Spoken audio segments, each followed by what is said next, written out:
Alam mo ba na ang dating barko ng Navy natin ay mas matanda pa sa lolo mo? Ang flagship noon ay ang BRP Raha Humabon. Pero gawa pala ito noong 1943, panahon pa ng World War II. Galing ito sa Amerika, dating USS Atherton.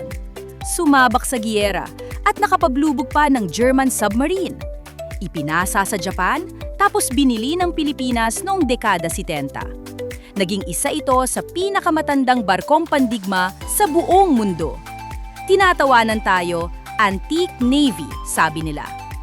Hanggang 2018, gamit pa rin natin ang 75 anyos na barko. Pero ngayon, kasaysayan na yon.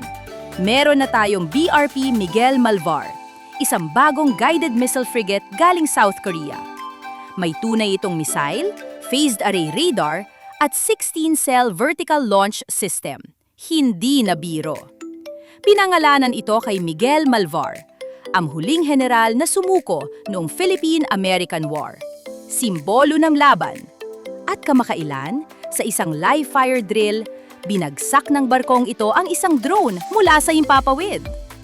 Ngayon, kasali na ang Pilipinas sa RIMPAC, ang pinakamalaking naval exercise sa mundo, kasabay ng Japan, Italy at Singapore.